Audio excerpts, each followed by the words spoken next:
Welcome to the Voice Room podcast, Asia's one and only podcast dedicated to the power of voice, speech, and presence.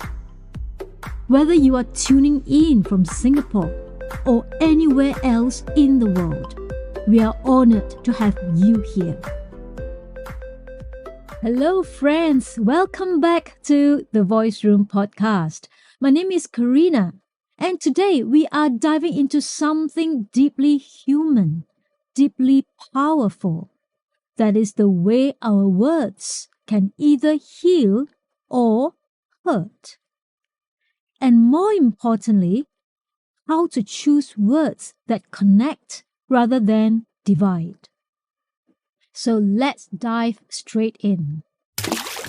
Now, words, although it seems small, just the sounds in the air, marks on the screen, but they carry incredible emotional weight. You remember the words that made you feel safe, seen, encouraged. And you remember the words that stung, that humiliated, that left a scar. A study from the University of Arizona showed that just one positive affirmation conversation a day can significantly reduce stress hormones. Just one conversation. And yet, how many of us go through the day without realizing how casually we use words that wound? The truth is, our words are never neutral. They are either building or breaking, either creating safety or causing shutdown. Not all hurtful words come from obvious insults or shouting matches. Sometimes the damage comes from the subtle, everyday things. For example, relax, you're overreacting. You always make a big deal out of nothing. You are being oversensitive. Sound familiar? These are called dismissive statements. They don't look cruel on the surface, but they deny someone's emotional reality. They teach people to question themselves, to shrink, to stay quiet. And here is the thing. Most of us don't mean to be hurtful when we say things like that. We are just trying to de-escalate, or to move on, or just to deal with our own discomfort. But sometimes the impact can be greater than the intention. Let's say someone comes to you upset. Maybe they say, "I felt hurt when you didn't respond to my message." Now you could say, "Well, I was busy, okay? Not everything is about you." That's defensive, and it shuts them down. Or you could say, "Thanks for telling me. I didn't realize how that affected you. I'm sorry." And that's healing, right? Disarming words invite connection. They lower walls. They build bridges. It doesn't mean you're admitting fault for everything. It means you are prioritizing the relationship over being right. Validation is one of the most powerful healing tools in communication, and yet so many of us were never taught how to do it.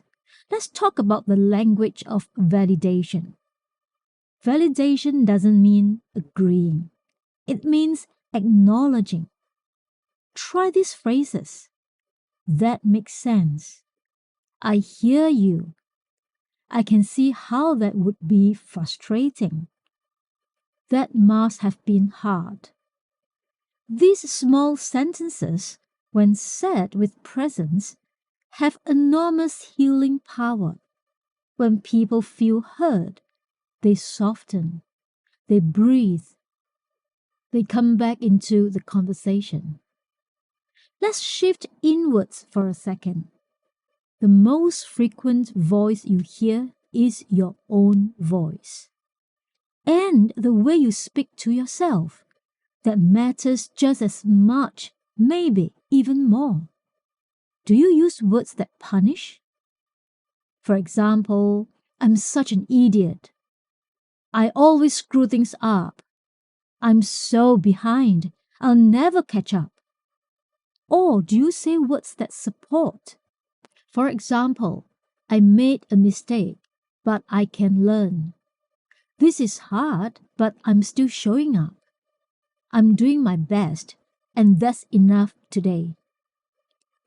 Healing language begins inside. If you speak with harshness to yourself, it will spill out to others. Try this. For one day, write down any self-talk that comes up and ask yourself, would I say this to someone I love? Let's be honest. In the heat of the moment, especially during conflict or stress, it can be really hard to choose healing words. Our nervous system goes into fight or flight. We default to blame, sarcasm, defensiveness, or silence. So the question is, how do we interrupt that? One tool I teach my clients is called the compassion buffer. It is a short phrase that gives you just enough space to respond instead of react. Something like, okay, give me a moment. I want to respond well. Or you can even say, I'm feeling a little triggered. Let me take a breath. That pause is where healing starts. Now, let's talk about how we can repair after the rupture. Let's face it, we will all say things we regret. We will all hurt people we love because we are human. But here's the good news. Rupture doesn't have to be the end. There can be repair. Healing words after harm sounds like, I shouldn't have said that. You didn't deserve that. I was wrong and I'm sorry. How can I make this better? These words take courage, but they are the gateway to trust. Dr. Julie Gottman, co-founder of the Gottman Institute, once said, what predicts long-term relationship success isn't avoiding conflict, but knowing how to repair after it. So how do we speak words that heal? It starts with presence. Before you speak, ask, what is my intention here? Will this connect or disconnect? Is this reaction coming from fear or from care? We are not aiming for perfect. We are aiming for honest, for conscious, for kind. Healing language doesn't have to be poetic.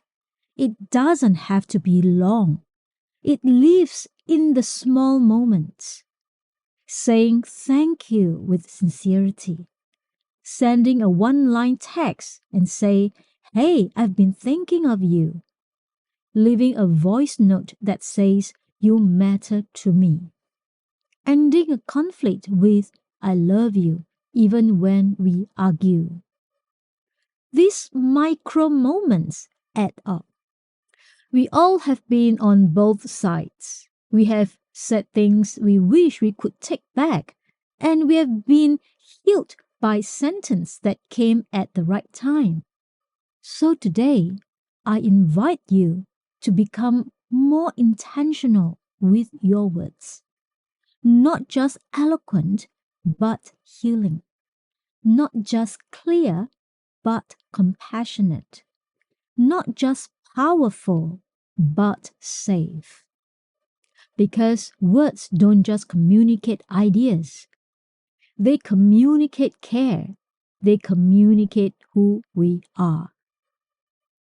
And thank you so much for spending time with me here on the Voice Room podcast.